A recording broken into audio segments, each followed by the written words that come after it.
오늘 읽은 본문에 보시면 예수님께서 예루살렘 성에 입성하시는 영광된 그런 장면이 기록되어져 있습니다.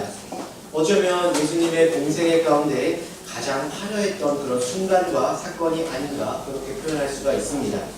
왜냐하면 3년 공생의 기간 동안에 이처럼 많은 사람들의 환영과 환대를 받아본 적이 없었기 때문이었습니다. 오늘 본문을 자세히 보시게 되면 많은 사람들이 예루살렘에서 예수님을 맞이하게 된 이 사건 이면에는 나사로의 부활 사건이 있다는 것을 우리가 알 수가 있습니다. 여러분, 예수님께서 다른 기적도 많이 행하셨지만 나사로가 부활했다고 하는 것은 아마도 이 유대 민족에게는 가장 크게 영향력을 끼쳤던 다른 기적과는 확연히 구별되어지는 그런 사건이었습니다. 한 두 가지 측면이 있는데 이것을 한번 살펴보도록 하겠습니다. 첫 번째 측면은 전례 없었던, 이전에는 없었던 다른 종류의 기적이었기 때문입니다. 예수님께서 죽은 자를 살리신 것이 나사로만 살린 것은 아니었습니다. 복음서에 보시면 회당장 야이로의 딸도 살리셨고 나인성 과부의 아들도 살리신 기록이 나옵니다. 그러나 그 두 사건과는 비교되지 아니하는 것이 나사로 사건은 무덤 속에 들어가서 나흘 동안이나 죽어서 썩은 냄새가 훌훌 났던 그 사람의 시체를 다시 살리셔서 무덤에서 걸어 나오게 하신 사건이기 때문에 다른 어떤 기적과도 완전히 구별되어지는 놀라운 그런 사건이라고 할 수가 있었습니다. 또 두 번째 측면은 예루살렘에서 가까운 베다니에서 일어난 사건이기 때문입니다. 만일 이 나사로의 사건이 갈릴리나 한 시골 한 모퉁이에서 일어난 사건이었다면 그렇게까지 큰 영향을 끼치지 않았을 터인데 오늘 본문의 케이스는 유대 종교의 중심부인 예루살렘, 그 수도 도성에서 일어난 사건이기 때문에 그 어떠한 사건보다도 큰 영향력과 충격이 있었던 것입니다. 여기 한 걸음 더 나아가서 이 사건이 일어나게 된 타이밍이 유월절 가까웠을 때 일어난 사건이기 때문에 참으로 절묘하게 나타나게 되었습니다. 예루살렘에 가장 많은 인파가 모여드는 그런 시기였습니다. 평소에도 수도이기 때문에 많은 사람들이 살고 있는 데다가 유월절 절기로 인해서 평소보다 수십 배 많은 인파들이 예루살렘에 집결하게 된 것입니다. 요세푸스라는 유대인 역사가에 의하면 유월절 당일날에 한 날 당일날에 잡히는 양의 숫자가 26만 5천 마리가 그 한 날에 잡혔다라고 합니다. 그리고 전국 각지에서 심지어 타국에서 태어난 유대인들까지도 전부 예루살렘에 집결을 했기 때문에 유월절 절기가 되면 예루살렘의 인구 숫자가 270만 가량이 되었다고 합니다. 대전의 인구가 몇 명이죠? 한 130만에서 한 120만 가량 됩니다. 요즘 이 시대에도 270만 명의 도시는 매우 큰 도시일 것입니다. 그런데 고대 사회에서 270만이 모였다는 것은 정말 엄청난 인파가 모였다는 것입니다. 바로 이와 같은 가장 많은 사람들이 모이는 이 시점에 유월절 절기를 앞둔 중요한 시점에 예루살렘 근교에서 나사로의 사건이 터졌기 때문에 이것은 마치 영적 핵폭탄이 터진 것과 같은 엄청난 영향력을 예수님이 가지게 된 것입니다. 바로 이와 같은 상황에서 예수님께서 예루살렘으로 올라가시고 있는 것입니다. 오늘 본문에 보면 예수님께서 예루살렘에 향해 올라가실 때에 예수님을 이미 따르던 무리들과 예수님을 맞이한 무리들이 이 두 그룹을 소개되고 있는 것을 볼 수가 있습니다. 먼저 9절 말씀 한번 보시겠습니다. 먼저 9절 말씀 한번 본문 말씀 한번 보실까요? 요한복음 12장 9절 말씀입니다. 자, 제가 한번 같이 읽겠습니다. 시작. 유대인의 큰 무리가 예수께서 여기 계신 줄 알고 오니 이는 예수만 보기 위함이 아니요 죽은 자 가운데서 살리신 나사로도 보려 함이로라. 아멘. 이것은 나사로가 살아나는 사건을 듣고 예루살렘에 살고 있던 많은 유대인들이 베다니로 내려간 것을 설명하고 있습니다. 여기에 나타난 유대인 무리는 소위 말해서 팔레스타인 근방에 살고 있었던 흔히 말하는 우리가 팔레스타인 주라고 부르는 본토에 살고 있던 유대인들이었습니다. 그 많은 무리들이 나사로를 보기 위해서 베다니로 내려갔다가 예수님께서 베다니로 다시 올라오실 때에 함께 따라 올라온 것입니다. 이것이 바로 예수님을 맞이했던 첫 번째 그룹이었습니다. 두 번째 그룹은 본문 12절에 기록되어져 있습니다. 한번 12절 한번 같이 읽겠습니다. 시작. 그 이튿날에는 명절에 온 큰 무리가 예수께서 예루살렘으로 오신다는 것을 듣고 아멘. 여기에 나오는 명절에 온 큰 무리는 디아스포라라고 불리는 각국에 흩어져서 살았던 그런 유대인들을 말하고 있습니다. 사도행전 2장 말씀에 의하면 이때 몰려왔던 유대인들이 각각 16개 지역에서 몰려왔다고 성경은 기록하고 있습니다. 이러한 상황에서 이제 예수님께서 베다니에서 이렇게 올라오시는데 나사로의 부활 사건을 목격하러 왔던 수많은 유대인들이 예수님을 따라서 함께 올라오고 있습니다. 그리고 예루살렘에 가까이 왔더니 예루살렘 성 안에는 이 소문을 듣고 각구에서 달려왔던 그 디아스포라 유대인들이 길가에 나와서 예수님을 맞이하게 되는 그런 사건이었습니다. 그래서 베다니에서 올라온 그룹들과 환호를 지르는 유대인들이 함께 하나가 되면서 정말 수백만 명의 인파가 예루살렘 도성에 꽉 차서 그들이 한 목소리로 호산나 호산나 이스라엘의 왕으로 오신 이여 하면서 예수님을 찬양하고 있는 그런 광경입니다. 이것은 굉장히 대단한 사건과 장관이 아닐 수가 없습니다. 예수님을 향해서 이스라엘 왕이라고 수십만 수백 명의 인파가 예루살렘을 꽉 채우고 호산나 호산나 외치고 있는 이 장면 한번 상상해 보시기 바랍니다. 이 상황에서 예수님이 한마디만 하신다면 예수님은 왕이 되실 수도 있었고 즉각 왕으로 추대받을 수도 있는 그런 상황이었을 것입니다. 그런데 예수님께서는 그렇게 하지 않으셨습니다. 이 화려한 상황 가운데 예수님은 어떻게 하셨는지 14절에 나와 있습니다. 14절 말씀 예수님이 어떻게 하셨는지 한번 보시겠습니다. 14절 시작. 예수는 한 어린아이를 보고 타시니 예수님께서는 나귀 한 마리를 구하시고 그 위에 그냥 타고 오신 것입니다. 이렇게 수많은 인파가 환호하는 상황이라면 마치 아마도 수십만 마리의 수십 마리의 백마가 이끄는 그런 마차 정도나 그런 말을 한번 타고 오셨어야 되지 않을까 생각합니다. 그런데도 불구하고 예수님은 고작 초라한 나귀 새끼 한 마리 등에 타고 오셔서 예루살렘에 들어오신 것입니다. 여러분, 이것이 이 화려한 그런 환성과 환대에 어울리는 것일까요? 왜 예수님께서는 이와 같이 나귀 한 마리만 타고 초라하게 오셨을까요? 물론 이것은 겸손을 상징하는 것이고 평안을 상징하는 것일 것입니다. 예수님은 군림하기 위한 왕으로 오신 것이 아니라 칼과 창으로 유대를 정복했던 로마의 정복자의 모습으로 오신 것이 아니라 섬기고 또한 섬기고 평화를 주시기 위해서 목숨까지 주시기 위해서 오신 왕이라는 것을 상징적으로 보여주시기 위해서 그렇게 하셨을 것입니다. 그런데 여기 덧붙여서 중요한 한 가지 이유가 더 있습니다. 오늘 16절 한번 같이 읽어보겠습니다. 16절 시작. 제자들은 처음에 이렇게 하지 못할까 예수께서 오신 후에 너희 예수께 기록된 것과 사람들이 예수께 같이 한 것임을 생각하라. 이같이 화려한 장면 앞에 좀 거창하게 오심을 될 터인데 어떻게 나귀 새끼 한 마리만 타고 이렇게 오셨는가? 그 당시 제자들은 예수님의 이러한 행동들을 잘 이해할 수가 없었습니다. 그러나 나중에 예수님의 영광을 받으신 후에 이 사건이 어떤 사건인지 그들이 깨달았다라고 성경은 기록하고 있습니다. 여러분, 예수님을 사람들이 환호를 보내주는 그 박수에 도취되거나 하나님 예수님께서 속지 않으셨습니다. 사람들이 보내는 소리에 혹하지 않으셨습니다. 오히려 하나님께서 예수님을 위해서 준비해 놓으신 더 큰 차원의 영광을 기대하면서 그 영광에 함께 참여하기를 기대하시고 기다리셨던 것입니다.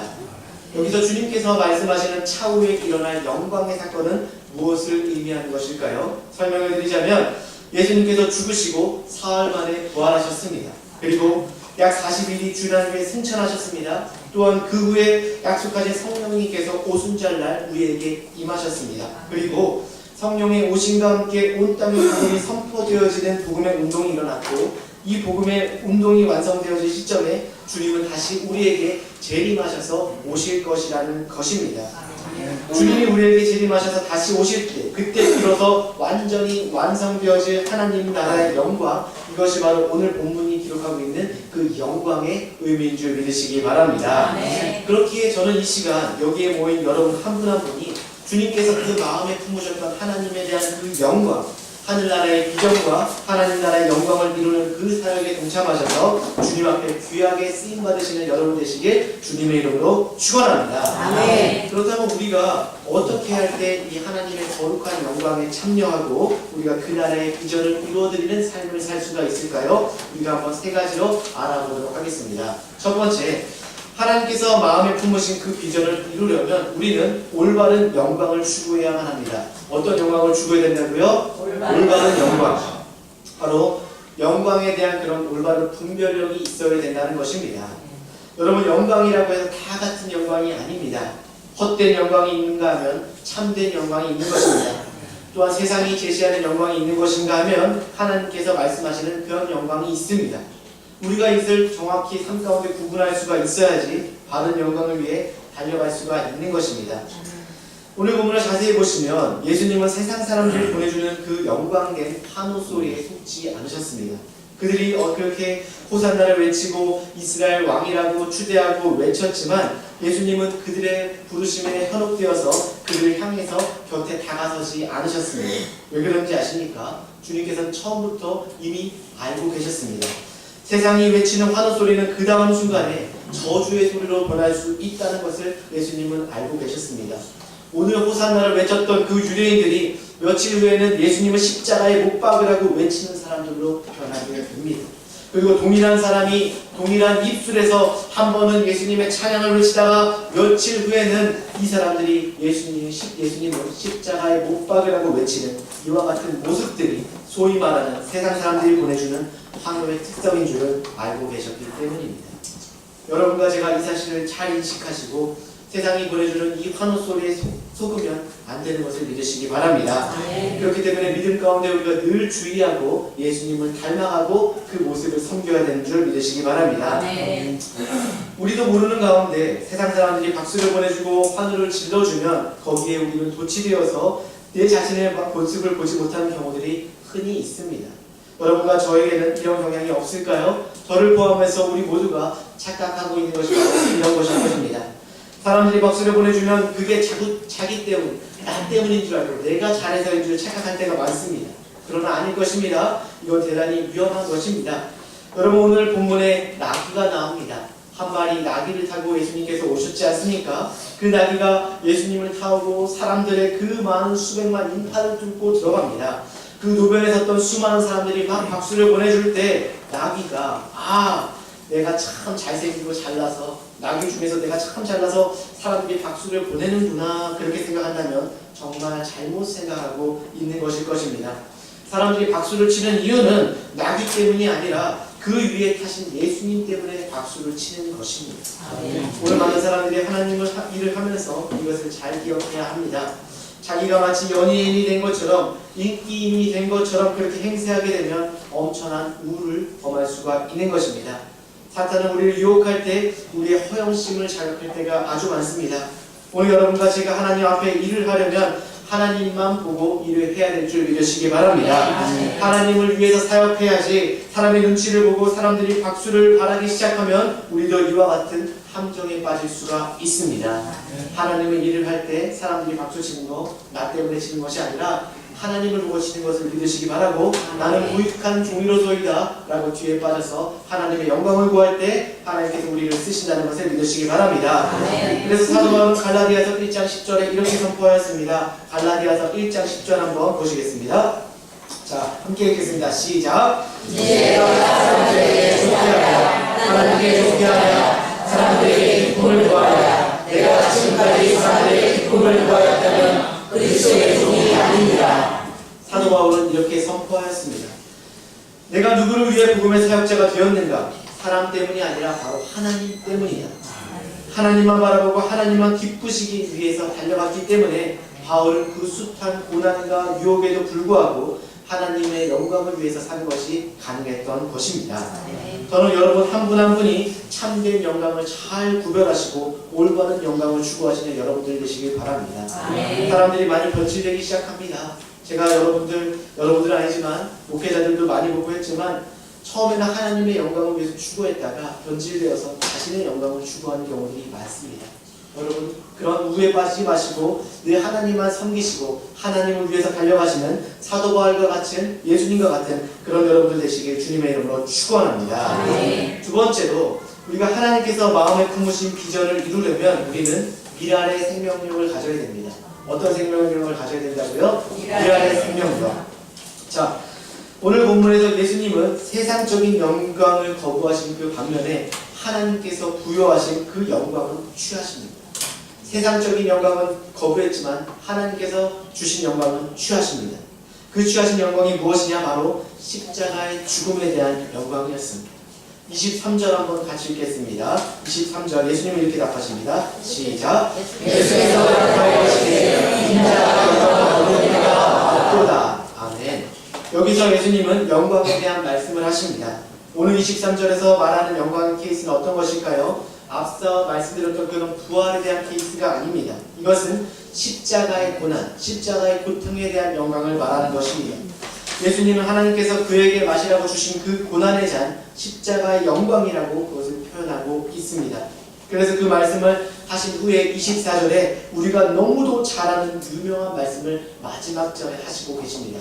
너무나 유명하고 좋은 말씀이시기 때문에 함께 24절 합독하면 좋겠습니다. 24절 시작. 내가 진실로 너에게 이르노니 하나님의 빛이 땅에 떨어져 죽지 않으면 하나님의 그대로 있고 죽으면 많은 열매를 맺느니라. 아멘. 여기서 하늘의 밀이 떨어져 죽는 것을 하나님 예수님께서는 말씀하시고 계십니다.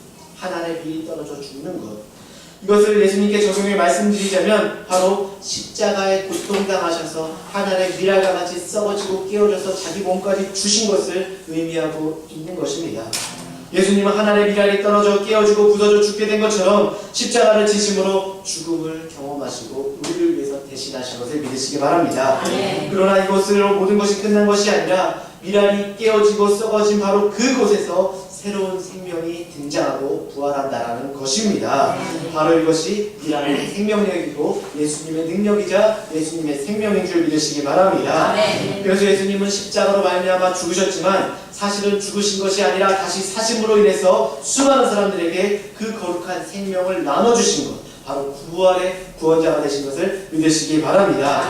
우리 그리스도인들은 예수님의 이 부활의 생명력, 이 밀알의 썩어짐의 생명력을 본받고 닮아가야 되는 줄 믿으시기 바랍니다. 내가 강팍하게 살았으면, 내가 강팍하게 살아있으면 내 안에 예수님의 부활의 능력이 절대로 나타날 수가 없습니다.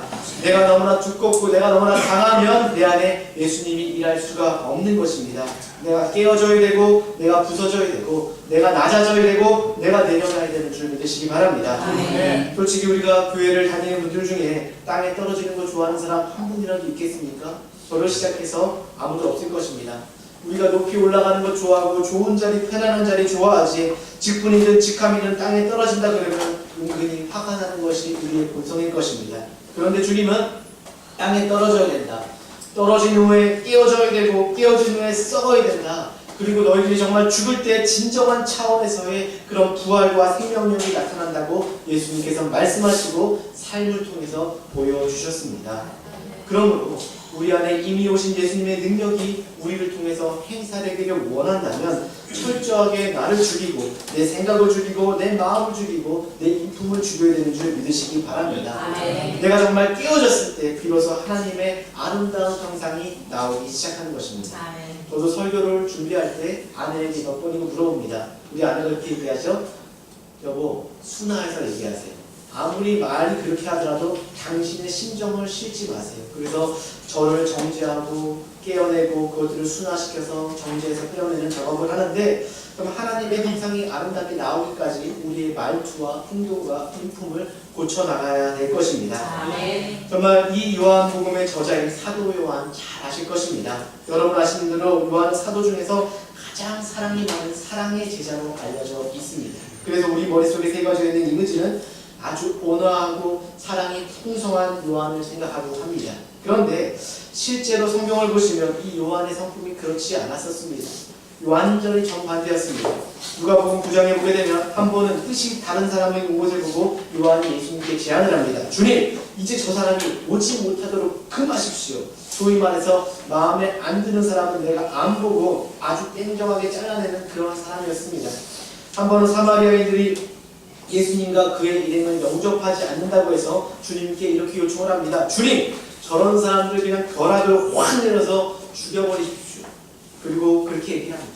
얼마나 성격이 급하고 와일드했던지 예수님께서 요한과 그 형제 야고보에게 별명을 붙여주셨습니다. 다른 제자들에게는 안 붙여주셨는데 그들에게 별명을 이렇게 붙여주셨죠. 우레의 아들, 번개의 아들이라고 그렇게 별명을 붙여주셨습니다. 그냥 가는 곳마다 번개불이 치듯이 우레가 울리듯이 문제를 일으키고 사람들과 다툼하고 자기의 생각을 막 강철하고 그렇게 드러놓는 그런 사람이었습니다. 게다가 얼마나 야망이 많은지 누가 더 높은 자리에 올라갈 것인가 틈만 나고 논쟁하고 싸우던 사람들이 바로 요한이었습니다.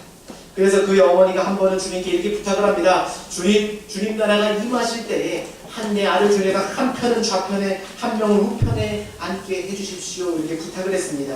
이와 같이 야망이 많고 성격이 급하고 우레와 같고 벼락 같았던 그 요한이 어떻게 부드럽고 인자하며 사랑이 많은 제자로 변화될 수가 있었을까요? 물론 예수님께서 오랫동안 가르치시고 정말 그렇게 보여주신 보람이 있어서 또 그렇겠지만 더 결정적인 것은 요한이 마지막 십자가에 처형당하는 예수님의 모습을 보았기 때문입니다. 하나를 일하여 같이 썩어지고 우리를 위해서 고통받으시고 정말 죽으시고 다시 예수님을 보셨기 때문에 그가 변화된 줄 믿으시기 바랍니다. 아멘. 아시겠지만 예수님의 제자 가운데 한 명도 남지 않고 다 도망을 갔는데 유일하게 주님의 임종까지 주님의 곁을 지켰던 제자가 바로 요한이었습니다.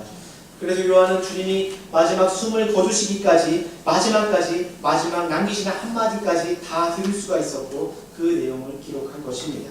요한이 십자가상에서 예수님을 바라보니까 예수님께서 너무나 무능력해 보였어요. 때리면 때리는 대로 맞고 머리채를 잡으면 잡히고 침을 뱉으면 그냥 닫고 모욕을 당하고 옷을 벗기면 벗김을 당하고 창에 찔리면 그냥 찔림을 당하고 아마 요한의 마음속에 어떻게 주님 이렇게 무능하십니까? 아무런 저항 하나 없이 그렇게 무능하게 돌아가십니까?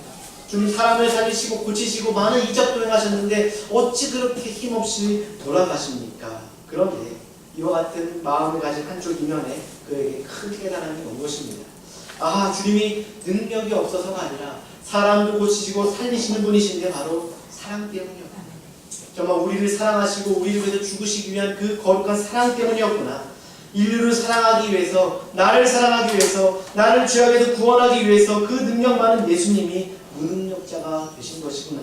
그래서 사랑은 위대한 것이고 전능한 것이구나.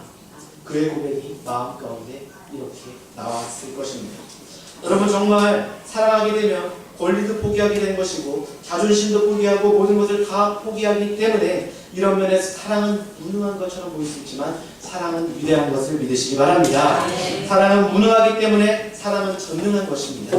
아무것도 소유하지 아니하고 다 내어주고 다 포기하기 때문에 완악한 사람의 마음을 감동시키고 그 사악한 요한까지도 정말 그런 사악한 아들의 마음까지도 원수의 마음까지도 뒤집어놓는 우레와 같이 악하고 급했던 그 요한의 마음까지도 변화시켜서 사랑의 사람으로 변화시키는 바로 그 능력이 바로 십자가의 능력으로 가능케 하신 것을 믿으시기 바랍니다. 그러므로 여러분들 정말 영적인 바보가 되시기를 주님의 이름으로 축원드립니다. 기도할 때마다 여러분 하나님 내가 정말 주님 안에서 바보가 되게 해주세요. 내가 너무 똑똑하고 내가 잘나서 문제입니다. 내 생각이 잘나서 언제라고 내가 너무나 잘나서 맨날 부어지고 내가 정말 잘나서 삐지고 하는 것이 내가 문제입니다.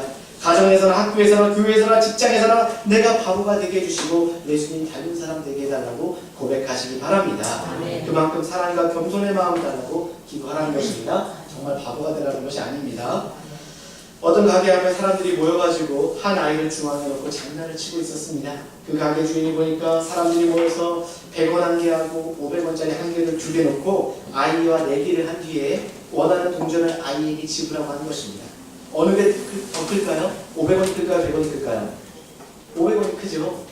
근데 이 두 개의 동전을 놓고 아이에게 집어가라고 하면 이 아이가 늘 100원을 집어갑니다. 그러면 사람들이 보고 깔깔대고 막 놀리는 겁니다. 아유 귀여워 어떻게 100원을 집어갈까 하면서 사람들이 놀리는 겁니다. 아마 이것을 100원과 500원의 차이를 모르는 것을 보고 놀리는 거겠죠. 이것을 몇 번 반복하는 것을 보다가 못해서 가게 주인이 나와서 한 번은 아이에게 조용히 물었습니다. 얘야 사람들이 저렇게 너를 놀리는 것을 너는 아느냐? 너 100원하고 500원이 정말 이 가치의 차이를 모르느냐? 그렇게 물었습니다.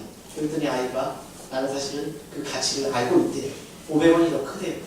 그런데 너는 왜 늘 그렇게 100원만 집느냐? 500원을 집어야지. 그렇게 물었더니 이 아이가 대답합니다. 제가 만일 그것을 알고 있다라는 것을 그들에게 밝히면 사람들이 이 짓을 저에게 더 이상 하지 않을 테니까요. 본인이 모른다고 생각하니까 놀린다고 하는 거지 제가 500원을 집는 그 순간부터 이 짓을 안 할 것이기 때문에 제가 바보인 척 하는 것입니다. 누가 더 바보일까요? 그 아이가 바보가 아닙니다. 바보인 줄 알고 놀렸던 사람들이 바로 바보예요. 오늘 세상 사람들은 자기들을 나름대로 우리가 나름대로 똑똑하다고 생각하고 있습니다. 그러나 진짜 중요한 일에 포기할 수 있는 자가 진짜 똑똑한 사람입니다. 싸우지 않고 이길 수 있는 자가 똑똑한 사람인 줄 믿으시기 바랍니다. 나의 권리, 나의 자랑, 나의 영광을 다 내려놓고 주님을 나타내는 사람, 정말 내가 정말 말할 수 있고 옳고 그름을 얘기할 수 있고 정말 믿고 그름을 다 얘기할 수 있는데 예수님 때문에 참아내고 그 사람을 정말 하나의 미라가 같이 썩어낼 수 있는 사람이, 그런 사람이 하나님이 축복하는 사람입니다. 이러한 면에서 우리가 정말 하나님의 나라 일을 하기 원한다면 미라가 같이 좀 땅에 떨어지고 썩어지는 존재가 되어서 내가 바로 죽은 그곳에서 30배, 60배, 100배의 결실을 맺게 해야 하는 것입니다.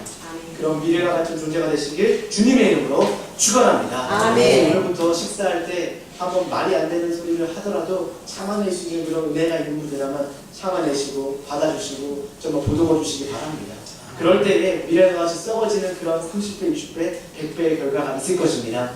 그리고 그 말을 했던 그 사람도 나중에는 깨닫게 되어서 내가 정말 밀어냈구나, 이 사람이 정말 품어줬다는 것을 깨닫게 될 것입니다. 그렇게 사랑과 겸손은 전파되고 여러분들 가운데 주님의 모습으로 나타날 것을 믿으시기 바랍니다. 마지막 세 번째로 하나님께서 마음에 품으시는 비전을 이루려면 우리의 삶의 비전을 확장해야 됩니다. 어떤 비전을 확장해야 된다고요? 삶의 비전을 확장해야 합니다. 아까도 말씀드린 것처럼 오늘 예루살렘 입성 사건은 단순히 주님께서 예루살렘 성에 오셨다를 밝히기 위한 사건만은 아닙니다. 이와 같은 주님의 입성은 정말 주님께서 판을 이미 다 만들어 놓으시고 주님이 이미 들어오신 것을 믿으시기 바랍니다. 팔레스타인에 거했던 유대인들, 오늘 9절에 나오는 본토에 살았던 유대인들을 말합니다. 그리고 각국에서 흩어져 왔던 디아스포라 유대인들, 심지어는 그 유대인이 아닌 헬라인들까지 다 동원해서 바로 예수님이 그 민족과 모든 민족 사이에서 어떤 분인가를 보여주심으로 장차 이루게 될 하나님의 나라의 우주적인 비전을 미리 보게 하시는 것입니다. 흥미로운 것은 사도행전 2장 9절에서 11절 말씀을 보시면 아까 소개해드린 것처럼 명절에 각국에서 올라온 유대인들이 16개국에서 왔다라고 그렇게 기록되어져 있습니다. 그리고 그 16개국 중에서 로마도 포함되어져 있었습니다. 로마에서 온 사람들도 거기에 있었다, 그렇게 기록되어져 있어요. 자, 이 여러 지역에서 온 유대인들이 예루살렘의 유월절 절기를 지키기 위해 왔다가 한 50일 정도만 지나면은 오순절이기 때문에 오순절까지 기다렸다가 그것까지 다 지키고 가는 유대인들이 많았던 것 같습니다. 그래서 이 사람들 중 대다수가 여전히 예루살렘에 남아있을 그때에 하나님께서는 성령을 보내주셨고 베드로로 하여금 이 그리스도의 복음을 선포하게 하셔서 그랬더니 하루 만에 3,000명이 회개하고 주님께 돌아오고 사도행전 4장 4절의 말씀에 의하면 한 번 설교에 5,000명이 돌아오는 예수님의 역사가 일어나다라고 성경은 기록하고 있습니다. 이와 같이 각국에서 수많은 사람들이 오순절날 예수 그리스도의 복음을 들은 후에 그들이 언젠가는 돌아갈 때에 그 복음을 들고 자기가 왔던 고향과 집과 가정으로 돌아갔지 않겠습니까? 되돌아갈 때 복음을 갖고 돌아갔을 것입니다. 그 중에 일부는 로마에서 왔던 사람들은 그때 받았던 그 복음을 들고 자기가 있던 로마에 들고 들어가서 아마 가정에도 전도하고 로마의 교회도 세웠을 것입니다. 그래서 오늘날 교회의 창시자는 카톨릭이라는 바울이 아닙니다. 로마 교회는 바울이 세운 게 아니에요. 로마 교회는 베드로로 세우지 않았어요. 베드로나 바울이 로마에 가기 훨씬 이전에 이미 로마에 교회가 있을 줄 믿으시기 바랍니다. 그러면 누가 세웠을까? 바로 오늘 본문에 기록되었던 예루살렘에 왔다가 오순절까지 복음을 들었던 그 사람들 중에 상당 숫자가 정말 돌아가서 복음을 전하고 로마 땅 가운데 그리고 각국 가운데 교회를 세우고 예수님의 복음을 전한 것을 믿으시기 바랍니다. 여러분 놀랍지 않습니까? 하나님의 계획은 바로 이런 것입니다. 아직 십자가 사건이 이루어지기 그 전에 그리고 십자가 부활 사건이 일어나기로 그 전에 이미 예루살렘이라는 그 터전에 각국 온 사람들을 모아놓고 그들에게 복음이 무엇인지 알게 하시고 예수 그리스도가 누구신지 알게 하신 후에 궁극적으로 복음이 온 나라 열방 땅 가운데 나가도록 준비하신 그 하나님의 계획, 이게 지금도 하나님께서 일하시는 방법인 줄 믿으시기 바랍니다. 여러분과 제가 인생을 바로 살아가려면 바로 이런 우주적인 하나님의 차원, 전 세계적인 차원의 비전을 이해하고 이 비전을 우리 삶의 비전으로 확장하여서 마음 가운데 심고 신앙생활해야 되는 줄 믿으시기 바랍니다. 아멘. 여러분 인생이 값지게 쓰임받고 하나님의 영광을 위해서 달려가려면 이 주님의 비전을 우리 삶의 비전으로 확장해야만 하는 것입니다. 우리가 소유한 것 가운데 영원한 것은 단 한 개도 없을 것입니다. 우리의 젊음이나 우리의 청춘 영원하지 않습니다.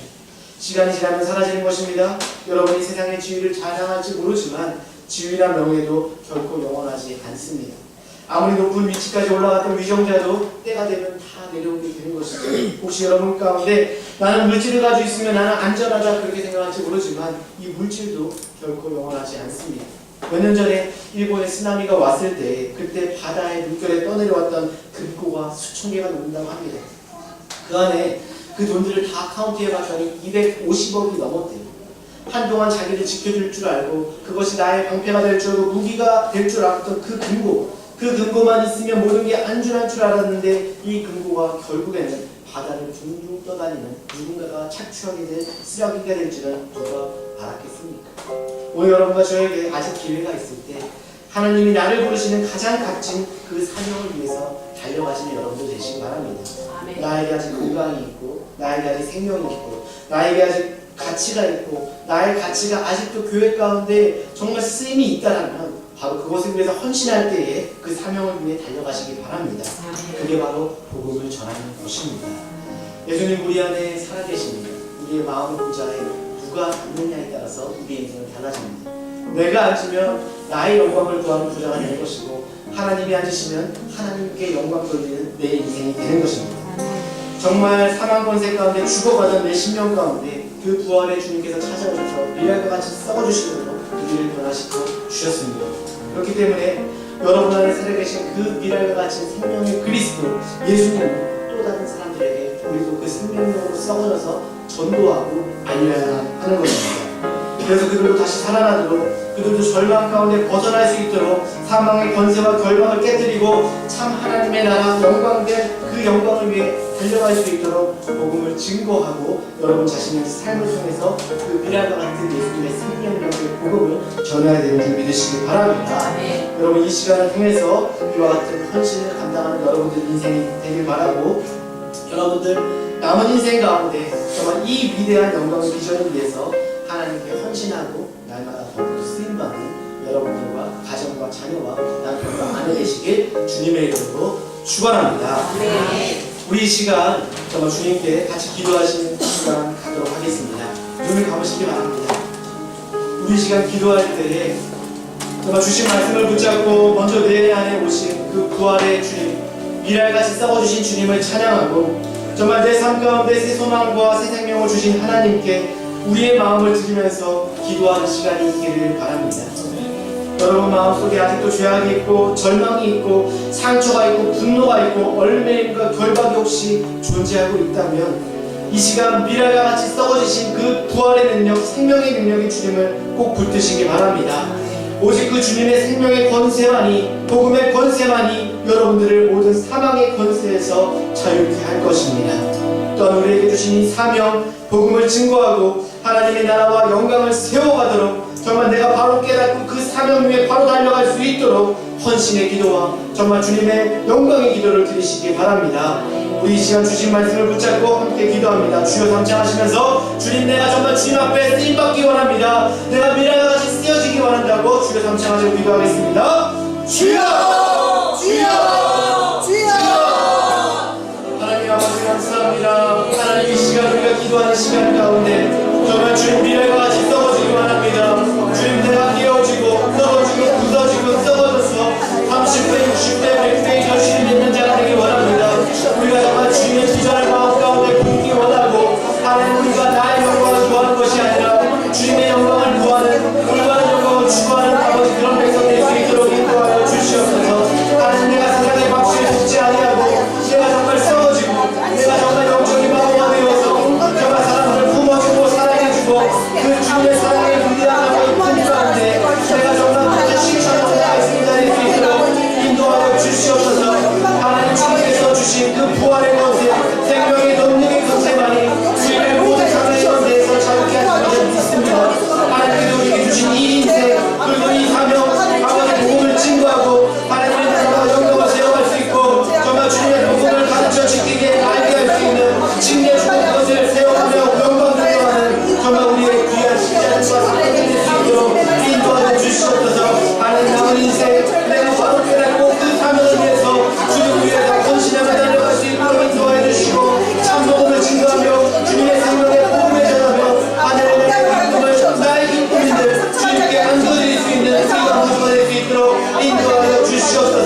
아버지 감사합니다.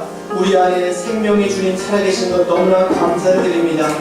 이 생명과 부활의 능력의 권세를 깨닫고 우리가 세상 사람들 앞에 나아가서 주님의 참 복음을 증거하며 생명의 소식을 전하며 하나님 나라의 기쁨을 안겨줄 수 있는 우리가 모두가 되게 하여 주시옵소서. 그리하여 주님의 영광에 그 주님을 만나는 그날에 하나님께 잘했다 칭찬받을 수 있는 참 예수의 제자들, 자녀들, 하나님 참 기뻐하시는 백성들 다 되게 하여 주시옵소서. 예수의 이름으로 기도드립니다.